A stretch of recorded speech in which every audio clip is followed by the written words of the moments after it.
Okay. Should I start? Yeah, Pran. Okay. Great. Hi, everyone. Welcome to this new session of Ascent. So I've called it subjectivity in science. So it seems a bit odd because science always looks for objectivity, and where exactly is subjectivity coming into science, uh, and what exactly is this relationship is what I will try to talk. So uh, so I have split. So earlier I split science into different categories, in depending on how rigorous it is. But over here I have divided science into some more different categories, and that is what I will talk first. So this is category one. So in category one, what I show here is a picture of an aeroplane. So uh, if you look at, for example, the physics of how an aeroplane works and things like that. So we know how an aeroplane works. So that's shown in this diagram over here. I'm not going to explain all of this, but essentially this briefly captures the physics on how an aeroplane can fly. And if someone were to ask why exactly does this work, you can show some mathematical equations, and that's how we try to describe science. So the language of science is mathematics. So you can use a language to describe how exactly an aeroplane is flying. So this is category one, where we know how things work and we know why things work. It could also be, so this is something that's well known. It's textbook physics, but this could also apply to in general research in physics. So physicists wants to know how things work and why things work. So uh, if you are doing research in physics, if you just end up at how and you can't describe it using some mathematical models or things like that, physicists like to shun upon those results. So so this is what I call as category one, where you either know how and why things work, or you are striving to find out both how and why together. The next one is category two, I've called this. So this is a bit more relaxed. Here I show two kinds of examples. For example, weather patterns or earthquakes. So, if you're studying these kind of complex systems where there are a lot of parameters and variables, you kind of know how these things happen. Like, for example, earthquake. You know, it comes when two plates slide upon each other and it creates these there are these fault lines, and that's how it propagates and so on and so forth. You know all of these reasons as to as to how things are happening. But if I were to exactly ask you why and describe earthquake using this language of mathematics, you can't, because you can't predict when an earthquake will happen. You can't predict where an earthquake will happen, the time scales, the seriousness of an earthquake. None of these can be predicted properly yet. So you can't describe an earthquake using a complete mathematical model. So, so So that's why I put all of these things under category two, where you kind of know how things work, but you don't exactly know why things work. And then there is category three, and here I put these things like, for example, mental health, nutrition, and yoga, and so on, where you don't know how things work, how exactly is something working here, why exact, if you take these kind of foods, how exactly is it impacting you? Nobody knows. If you do these so and so yogic postures, how exactly does it affect your mental health, and so on and so forth? It's not really understood yet. And of course, if you don't know how, you don't have a model yet, then you can't describe why, you can't describe it using mathematics anyway. So this is sort of category three, where the conditions for how something happens and why something happens are relaxed. So if I were to put all of us on a hierarchical scale. So I have called this the objectivity line. So this is how science likes to think of things.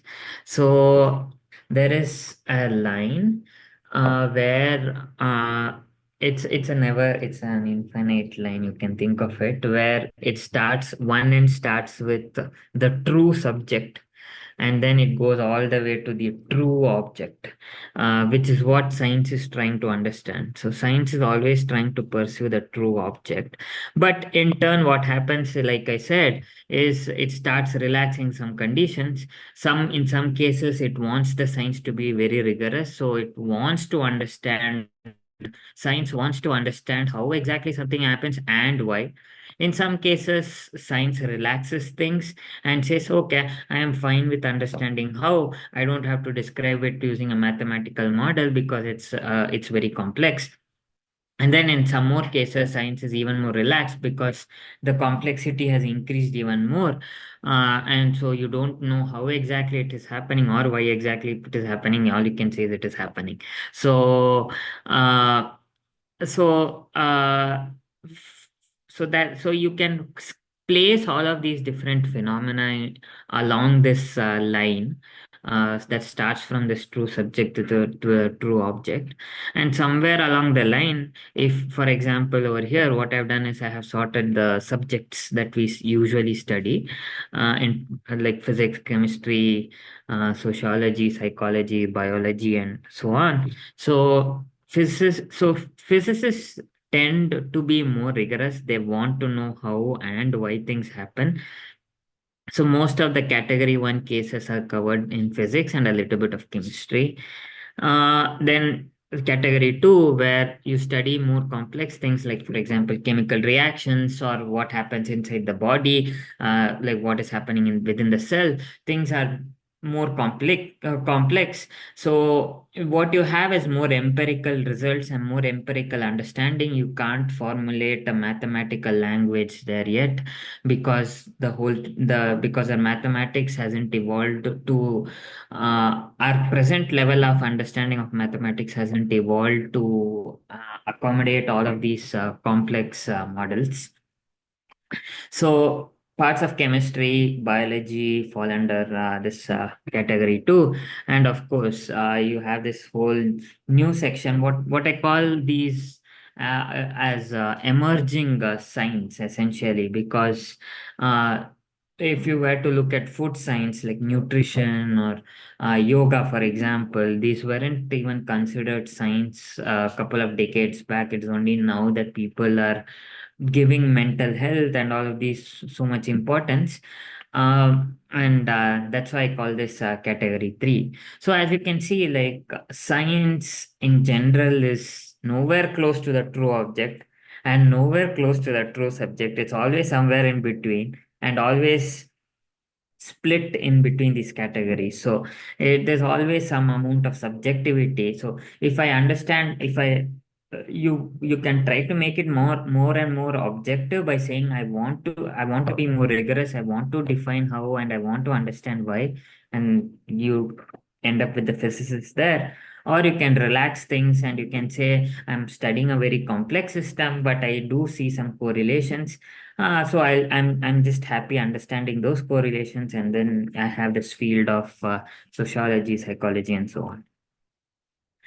So uh, so this is essentially kind of like the hierarchy of science. So science in itself, because it wants to be more, it's striving, science is always striving to be more objective. So that's the direction of the arrow.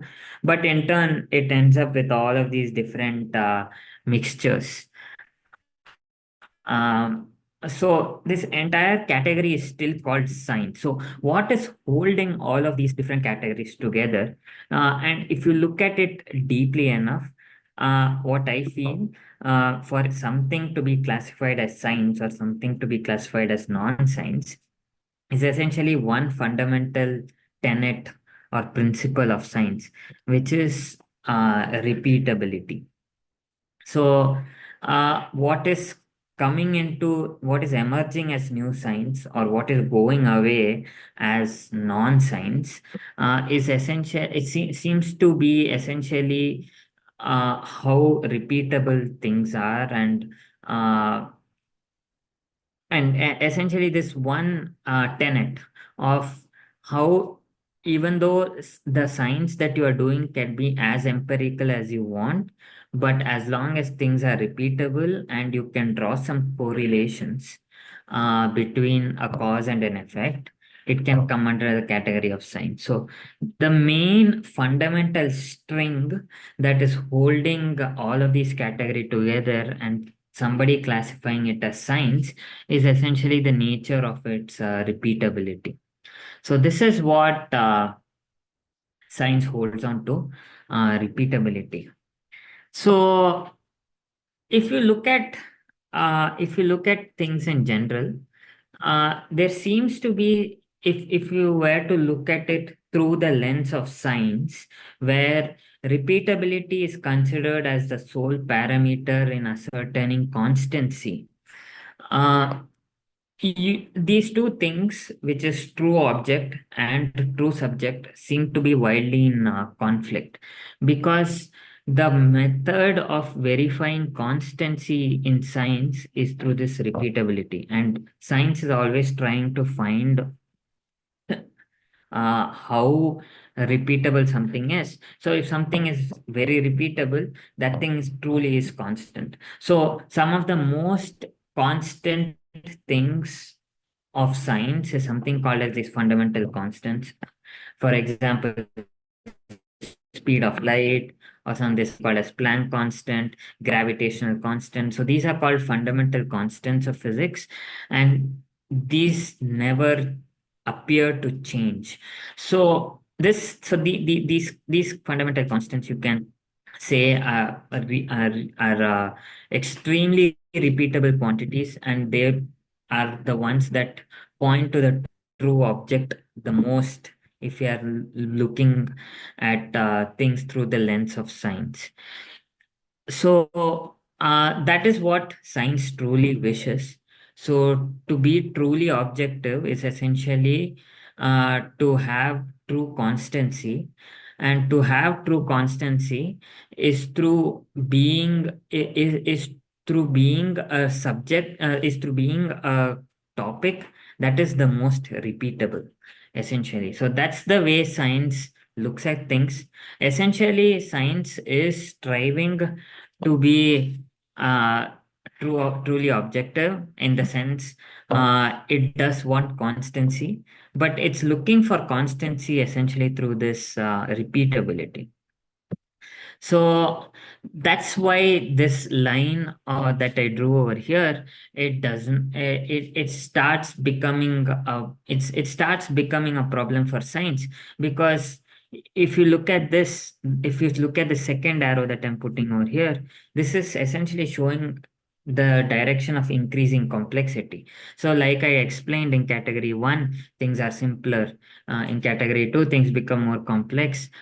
So things start becoming less reproducible. And category three, where you have food, nutrition, science, yoga, and so on, you don't even know how it works and you don't even know why it works. All you can see is some vague correlation, some vague reproducibility. And so science tends to stay further and further away from those topics because it wants to go along with this direction. But the problem is nature is fundamentally complex in this direction. So this is actually I'll say the conflict in science because it has taken reproducibility as uh, as a measure of constancy. And this is why many of our spiritual teachings and so on seems to be apparently in conflict with science, because this is the direction that science has shown. This is the direction that science is taking, but this is the direction that nature is. So, that's why it seems like there is a conflict. So to give you a better example, so I have over here a classification. Uh, so science, so the way it approaches this that arrow uh, is because science always has a bottom up approach. So let's take this example. You have a bottle. Then you're stacking more bottles. So you are trying to stack more and more bottles, one on top of the other. At some point, it's going to start falling. So that's because as you keep stacking more and more bottles, it's becoming more and more complex because you have to balance each of these things in very subtle way. So if I were to balance one bottle on top of the other, I have to consider some forces. But if I'm balancing multiple bottles, there are even more forces that are coming into play. And so I'll have to balance them in a much more sensitive manner. So uh, finally, when you are trying to stack a lot of bottles, things are bound to go somewhere or go wrong somewhere, and the whole thing is going to collapse, right? So this is the approach that science takes. It's a bottom-up approach. So you try to understand something small, and then you try to build it. But while building it, obviously it becomes more and more complex. And so you can't really try to build the whole thing by just studying things individually. So in this route, what usually happens is, so let's say you have built a tower of three bottles. The fourth bottle, and when you try to put in the fourth bottle, it topples away. So what usually happens is many people come, they try to stack the fourth bottle, but the fourth bottle will fall anyways. And then there could be some times where, through some luck, you could stack four bottles.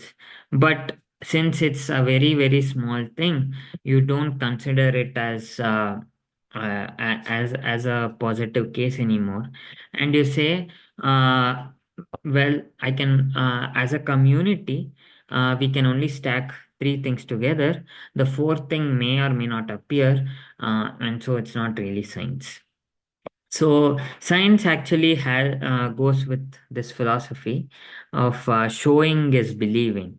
So you, because it's rooted in repeatability, you have to show first that something works and then you believe, right? So that's the philosophy science has taken, where you show things first and then you come to understand it and you come to believe it. So that is why things that are more complex, when it's not so repeatable, science rejects it immediately. But whereas if you look at spirituality, it has an all-encompassing approach. So spirituality doesn't deny any of these things that can't happen. So it says, okay, there is a tower of four bottles. It says it can be done. Anything can happen. Yeah, all things are acceptable. The thing over here is when you actually see so what actually happens is there is this one person uh, who not through some ways in which everybody can do it, but through some ways of intuition this person is able to do it. So it's kind of like how somebody plays sports, for example. Some people you say are gifted to play like cricket. If you say, if you see Sachin, they say he's gifted to play cricket, and so on, right? So some people are born to do some things. So it's kind of like a very complex procedure, and there is this person who is able to operate that complex procedure in an equally complex way.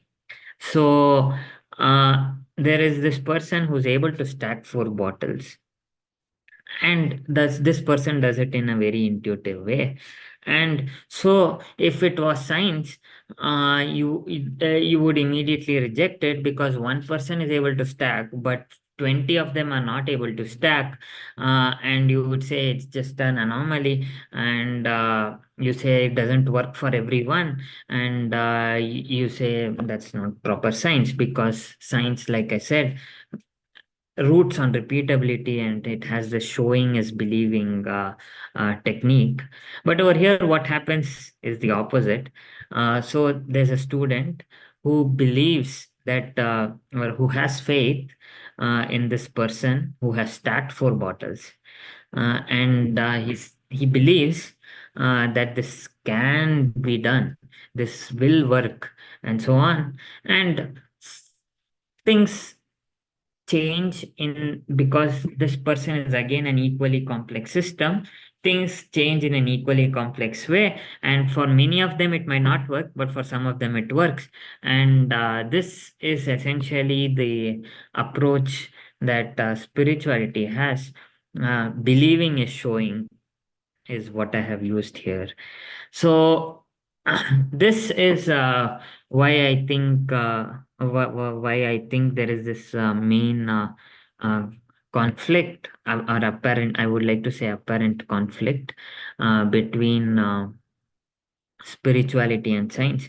But what is there truly is, if you look at this line, uh, true object and true subject, I feel, are essentially the same. Uh, and eh, eh, Science thinks that it's moving along this line, but really it's not a line, it's a ring where the true object and the true subject is the same. Um, and That's where I think some of the apparent conflicts can be solved. Uh, for example, one thing that can be done, which I haven't done, but I would like to do at some point, is to bring in this uh, bottom. So science, like I said, has this bottom up approach, but spirituality has this top down approach. So top down approaches in science have never been inculcated. So that is something that can be done. But Yeah, so this is essentially what I wanted to say. The things that I think are coming up because of this apparent conflict. Uh, and of course, wanted to say how subjectivity naturally manifests in science, even though uh, science loves to say that it's objective. Uh, yes. Thank you, Pranav. Wonderful. Can you stop the sharing? Yes. Yeah. Now, when we say what and why, there are two Yes. dimensions of what and why, right? How and why is what I How use. and why. Yes. So, how is explained by why in terms of mathematics, Yes. correct? Na? Yes. So, the mathematics is possible when the parameters are known or limited in nature. If the parameters are unlimited in nature or infinite number of parameters are there, why cannot be explained? Why cannot be Yes. proven? Yes. So basically, when you say what I am explaining, so Mhm. which means that a finite number of parameters I am taking and explaining. A finite number of Yes. parameters I am taking is y, Yes. correct? No? But in nature, really, it's infinite number of parameters. Anyway, for our Yes. convenience, we are explaining only with the y limited. Yes. So whatever view of science is based on the limited parameters.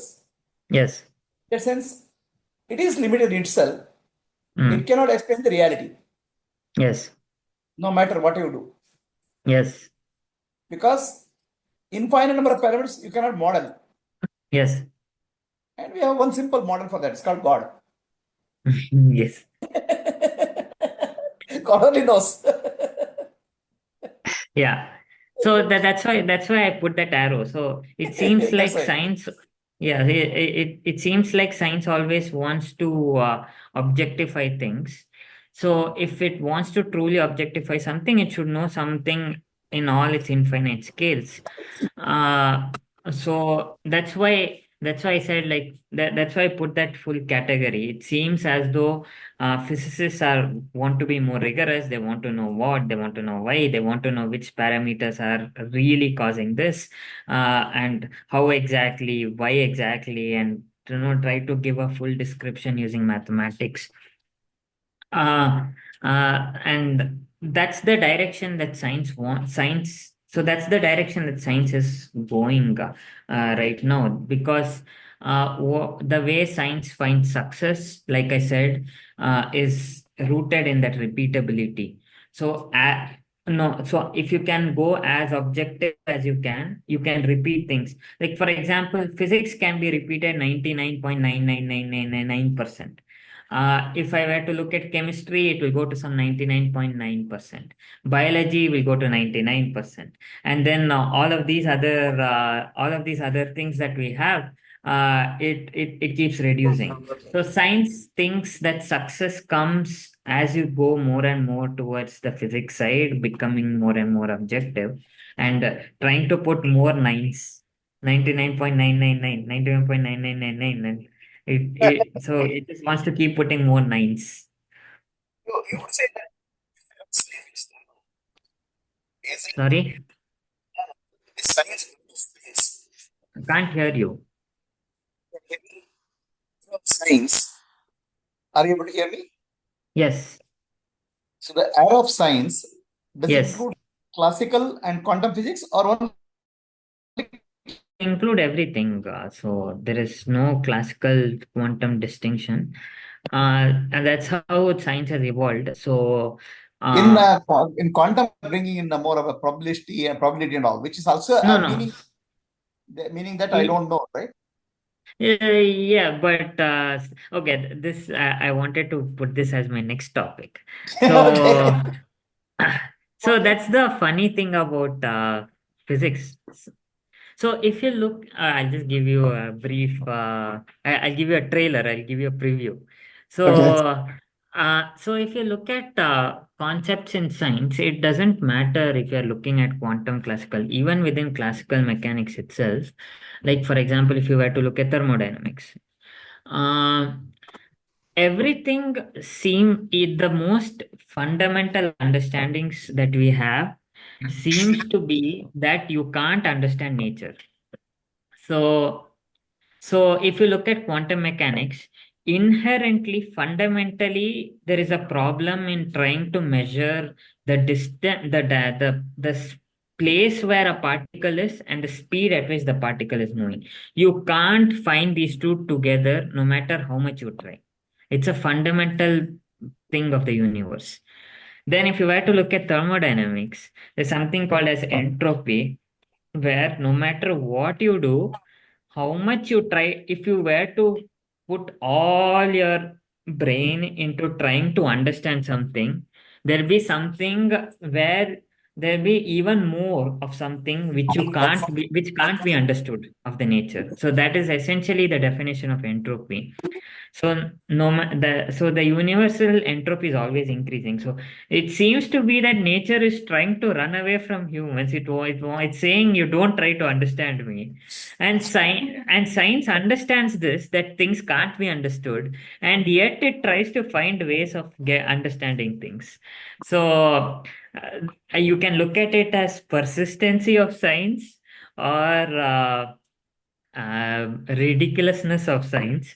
Uh, but yeah, but this is yeah. So we know that things can't be understood, but still, can you understand something? That is the thing. It is arrogant that this is science and this is non-scientific, pseudoscience, they'll say so many things. That's Yeah, arrogance. yeah, yeah, yeah, yeah. So What I don't know, I can't understand. No, yeah, people call it pseudoscience, which is actually not true. I don't yes, understand yes, science. Okay. yes, yes, yeah. So yeah, so that's the thing with science. So tries to it tries to understand it wants to find constancy, but it finds constancy in reproducibility. It equates constancy with reproducibility. So that is the fundamental, I don't know if I want to say flaw, but that's the way of understanding science. Yeah, and that's why for people who are in science, they find flaws with other things, and people who are in non-science find flaws with science.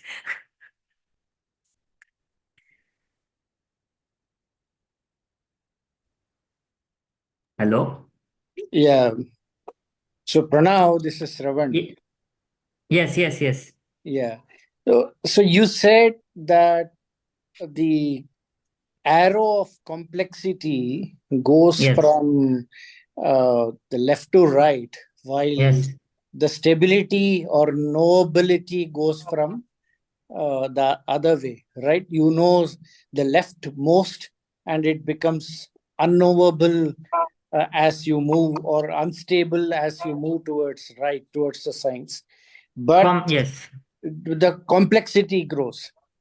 yes. Now, what I want to look at isn't just this a convention, because if science's objective is to find the object from a Mm. subject point of view, then the farthest object is always stable, but the nearer objects are always unstable or uncomplex, because you a lot of subjectivity is coming into uh, thing, right? So if because of that, I can very clearly see physics, which is farthest as a particle, or Yes.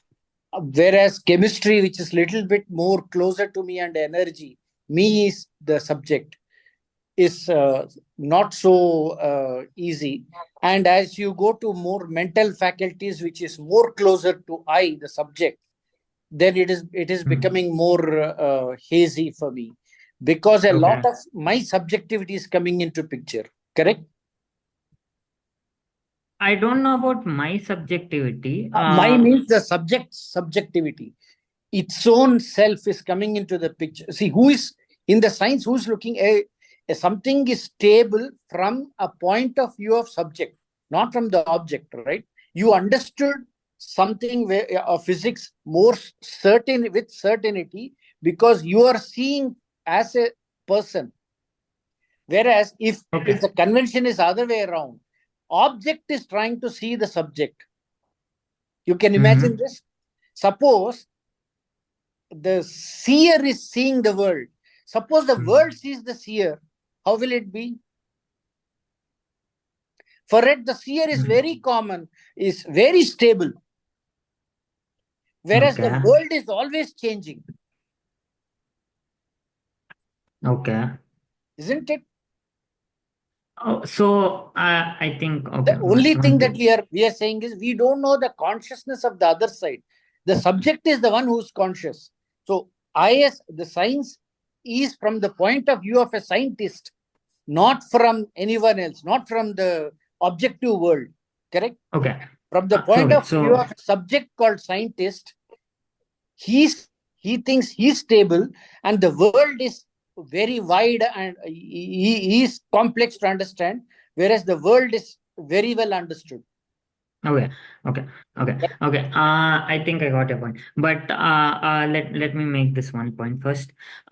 So it is, I am not bringing, so I think that's one point that science also tries to say.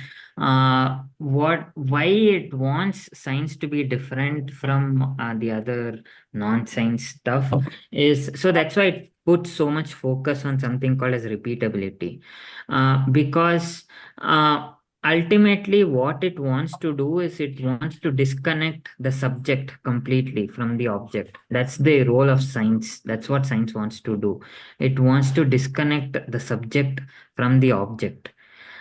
So that is what science wants to do. And that's why, that's why the way science tries to do this is by putting in so much focus on repeatability. It doesn't want to bring in the subject in at all.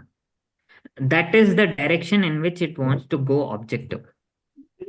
But Okay. But this can't be in done. reality, is not the subject and object on the one thread, and it's one object as oneness. It is one end of That is the pole, right? that is One end what of I that yes, that is why I told in the end there seems to be an apparent conflict, because yes. true object and true subject seem to be two different things, but it's not really two different things. But that's why this whole problem, no, science or anything, in fact, tries to distinguish between the object and the subject. In fact, that is the whole problem, right? The whole problem is we find things different. We find that there's some an object, there's some subject. If these two things are never differentiated, then there's no problem only. So science tries to take it. So science tries to understand the object. So it wants to understand the object, and the way it takes things is, okay, the universe has already divided things into an object and a subject. Things are already differentiated and understood. Let me take the objective route and try to see if I can find the subject along that way. So that's what science tries to do. It wants to decouple the subject as much as possible. And the way it tries to do that, the way it tries to decouple the subject as much as possible, is by, you need to find a measure on how you can decouple these things. And so the way it is doing that is it is putting so much stress on reproducibility. Because if something is more and more and more reproducible, you go further and further away from the subject. So that's the idea that science likes to work with. So that's why when people want to do physics, because you are so much decoupled from the subject, you just want to understand the objective reality as much as it is. That's why people who want rigorousness in life and things like that, they work on these fields like mathematics and physics. And then some people who are they're like, fine, okay, I understand, I am not, I can't, I don't I'm not I'm part of a world which is complex. So the thing is, because science is limited, the tools that science has is limited, right? The mathematics is not unlimited. So you have to understand something at its unlimited form, at its Correct. infinite form, but your tools are finite. So you Correct. want to find systems which are also finite, that can be understood in a very deep way. So that's why people do physics. But then Correct. some guys say, maybe I don't want to understand what is an electron. I can't even see what is happening inside the atom. I can't even see what is the point of studying this. What I can feel is I can feel some chemical.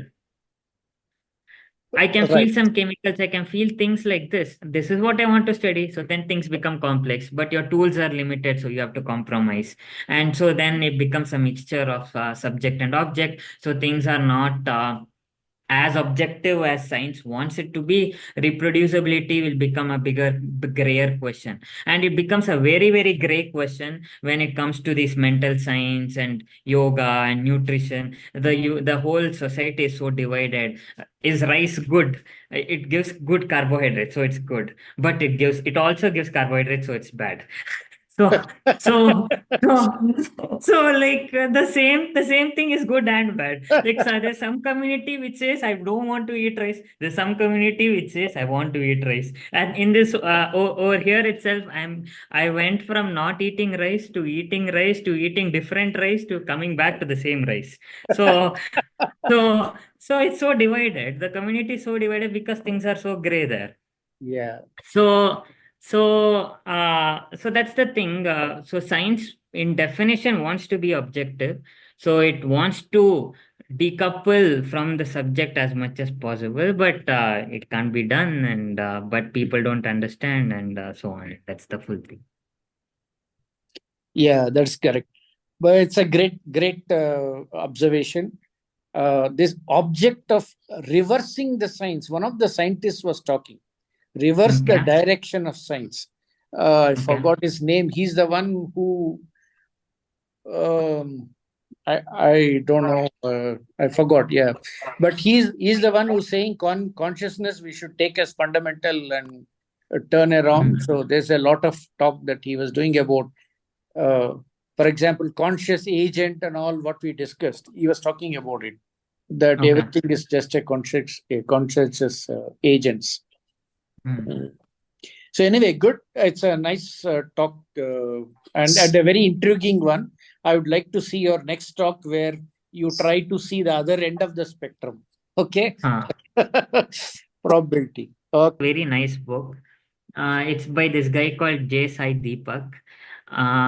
On science, on India, that is, so he has written two books, and he says how different modern science and how different our conventional science. And the very nice, interesting part is. If you look at conventional what we had, for example, in India, the science that we had like Ayurveda and uh, astrology and things like that, it's where you don't cut open everything and try to understand things. These kind of sciences have not only existed in India, it has existed in indigenous tribes and all of these different societies all over the world, including Americas. Uh, only in So the modern science that we have right now, the philosophy is essentially a byproduct of what happened in the 1500s, of Renaissance and Reformation, and essentially it came as a rebellious. I came from a rebellious approach.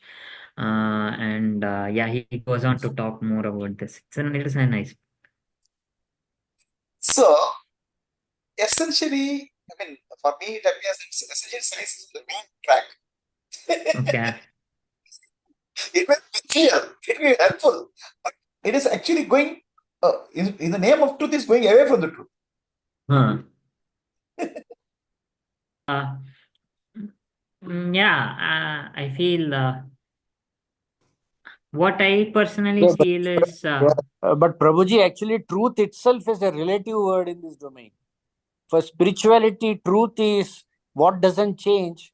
Here, what is repeatable? It changes, but changes in a repeatably known fashion. So the Truth are different. the very nature of truth that we say and the spirituality says and science is differing. And that's the fundamental thing that, as he's trying to say. No, Whereas so in spirituality, for example, it's not repeatability, it's unchangeability, right? True. Reality is something that is unchangeable. Anything changeable, we are throwing it off as apparent. so okay. So science also wants to find. I feel if you look at science deeply, like I said, the true object, it wants to find the true object, and the true object is nothing but this true subject. So truth is going to be the same no matter what path you take. It's just that so science has taken this objective path, and this objective path, it has to it's like sadhana, I will say. So the sadhana is reproducibility. So you need something to hold on. Ultimately you don't need any sadhana. Works for some people, it doesn't work for some people. And science has taken reproducibility as its sadhana, and it has thought this is truth. But it's actually trying to get to the true object. So I feel More and more science way it's human. Is it true? I can't hear you. Can you hear me? Yes, yes, So the more and more we move away from the subject, yes. more and more we become dehumanized. More and more we become dehumanized. Is that what you asked? Yeah, human is a subject. Huh. The more and more away you from move away from human subjectivity, you Yeah. are making more and more as dehumanized. Yes. So, so, okay. So, hmm. So, if you look at it that through that lens, yes. So, if you look at current science, it's rather very exploitatory nature for nature, I will say. Because like, I mean, even the things that I do, I'm just combining a lot of different things, synthesizing different things. I feel it is unfair for the materials to abuse them like that. um, but yeah, I mean, uh, but yes, it is true, because you are moving, you are trying to objectify things as much as possible. So so some, okay, it's like this. Um, I'll take this case. Uh, so let's say you're a judge, and you are judging two people. Now you want the judge to be as objective as one can get. And when the judge becomes very objective, he or she can seem very brutal as well. Because you feel like this person is not human, not sympathizing with any feelings, and so on and so forth. It feels that way. Uh, but like I said, uh, science is strives to be objective. But since object and subject is the same, if that person individually tries to find the subject as well in his second different path of finding true object, then I think that person will be happy in life. Nice, very nice. One last question. Yes. Now, the we are moving more and more moving into the direction of quantum computing and artificial intelligence. Okay. The more we move into quantum computing and artificial intelligence, the more and more a higher order of intelligence will come compared to scientists. Today, AI machines are almost approaching the top IQ of engineers and scientists. Tomorrow, they're Okay. surplus. So, I don't think so. Okay, I'll give you a simple example. okay, Uh, chess engines. yeah, Chess. So all the chess engines right now have surpassed humans. correct. they've gone to a level where it can play chess Yeah. at a much higher level than humans. Yeah. But if you ask it to tell me how to cook, how to boil water, it will be useless. Yeah. So, but what will happen? So Yeah, go ahead. So, so there's something called, okay, this is a very fundamental question that people have asked. In fact, it's called as a Turing machine. yeah. So if you make a machine exactly how if you can make a machine, can that machine ever be more intelligent than you? And by Yeah. intelligence, I don't mean some IQ and things like that. uh it mean, like, can you ever make, Can it it's make like it's a bit more involved. It's like, can a brain make another brain of itself? It's something like that. So, can you make can you make something that's more intelligent than what it's being made? Like, can the maker make something which can make something better than the maker? So that's actually in Purana we have something called Asmafra. Shiva makes Huh? somebody who burned himself, Yes, right? yes. So basically, see here there is a very subtle discussions are there. Suppose Mm, I make a machine which is not mm, as intelligent as me, mm. but works 10,000 times, 1 million times faster than me. Yes. And is it intelligent or not? No, It is more because intelligent.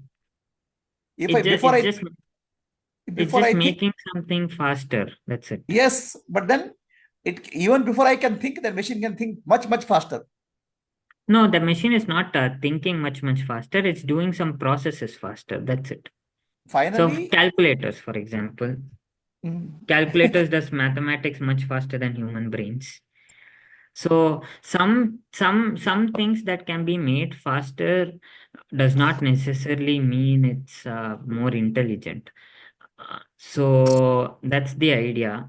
Uh, so uh, it does not necessarily, if something can do things faster, it's just you have, so for example, the way connections are done in the brain and the way the connections are done in the in on a computer, let's say, are very different. Our brain is not, in fact, that's the speciality of our brain. It's not specialized to do anything in life. So it's not specialized to do some calculation. It's not specialized to do, that's also the beauty of the brain. That's why it's able to come up with all of this. It's not specialized to do anything good in life. So it can, if it can calculate, there will always be something that can calculate things faster. If it can think, there will always be something that can think faster. So the speciality of brain is how versatile, how it can bring in versatility between these different things, how it can connect one synapse, one trigger point with another trigger point. It's able to make these connections. That's the beauty of the brain. So, Nobel Prize went to your professor, right? sorry, Physics Nobel Prize went to your professor. physics Nobel Prize went to AI. The professor, your Princeton. Guruji, your voice Yes, is breaking. Okay. So, Physics Nobel Prize. I'll type. yes.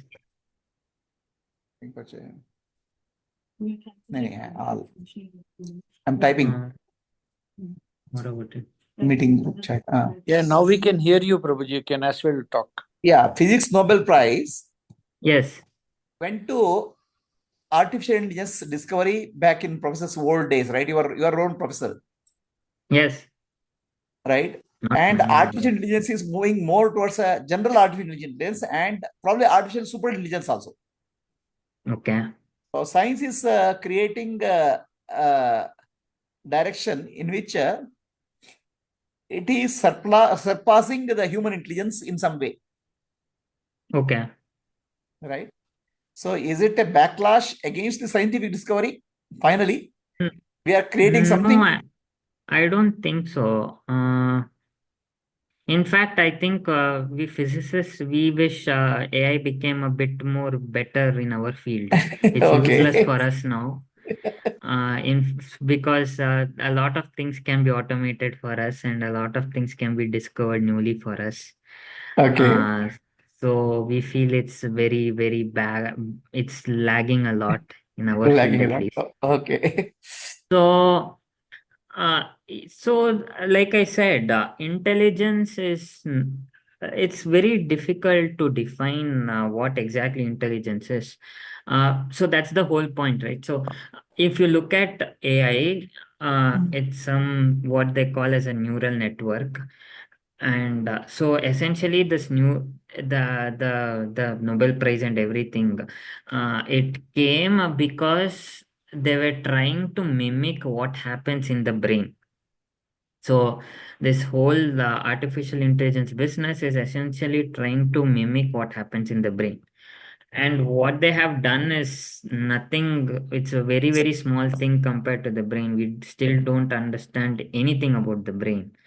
So it can do some tasks very, very well.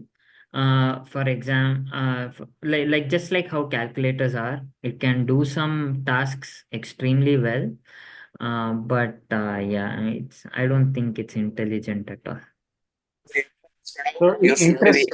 yeah, interestingly, in one of the videos, Prabhuji, that Vijay shared us, one AI guy was trying to define intelligence as the way you can compress a series of inputs into a single point and expand it back to a series of outputs. So he said that is the intelligence. So it is expansion and contraction of information is what is the intelligence. This is what he defined. So I thought I'll just throw that and see how far it is true. Because that's what Yeah, a neural network does, and adds a bit of randomness when it gives it. If it is stable, then it is not creative. If there's some randomness added to it, it looks creative. That's all. I think you no, seem to be a great follower of Gödel's incompleteness theorem. I have heard of it. I know about it. So he says machines can never surpass human beings. Yes. So, I mean, that is not exactly what he said. What he said was his incompleteness theorem is essentially anything sufficiently, if you have it's a purely mathematical concept. If Yeah. you have a sufficiently complex theory, Hmm. uh, it can never be complete and consistent. So that's the Okay. idea. So Okay. yeah, so